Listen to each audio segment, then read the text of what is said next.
Car குண்டுவெடிப்பு சம்பவத்தில் கைதான அமீர் ரஷீத் அலி தற்போது நீதிமன்றத்தில் ஆஜர்படுத்தப்பட்டிருக்கிறார். விவரங்களோடு இணைகிறார் நமது செய்தியாளர் வெங்கடேசன். வணக்கம் வெங்கடேசன், இது தொடர்பான விவரங்கள்.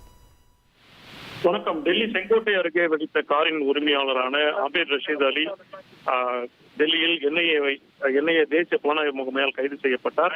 தாக்குதலுக்கு பயன்படுத்தப்பட்ட அந்த ஹுண்டாய் i20 கார் அவரது பெயரில் கடைசியாக பதிவு செய்யப்பட்டிருந்தது. அதே போல 13 பேர் உயிரிழந்த இந்த சம்பவத்தில் பல்வேறு கோணங்களில் விசாரணை என்பது மேற்கொள்ளப்பட்ட வந்த நிலையில் இது தற்கொலை தாக்குதல் எனவும் காரில் வெடிகுண்டு வைக்கப்பட்டிருந்ததும் என்ஐஏ முதல் முறையாக உறுதி செய்துள்ளது. இந்நிலையில்தான் இந்த மருத்துவர் உமர் ரபியுடன் இணைந்து சதித்திட்டம் தீட்டியதாக காஷ்மீரை சேர்ந்த அமீர் ரஷீத் அலியை தேசிய புலனாய்வு முகமை கைது செய்து அவரை என்ஐஏ சிறப்பு நீதிமன்றத்தில் டெல்லியில் உள்ள பாட்டியாலா நீதிமன்ற வளாகத்தில் உள்ள என்ஐஏ சிறப்பு நீதிமன்றத்தில் ஆஜர்படுத்தியுள்ளது. அவரிடம் விசாரணை நடத்த தற்போது என்ஐஏ காவல் கேட்டு தற்போது விண்ணப்பம் என்பது செய்யப்பட்டுள்ளது.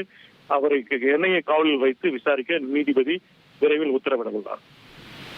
விவரங்களுக்கு நன்றி வெங்கடேசன்.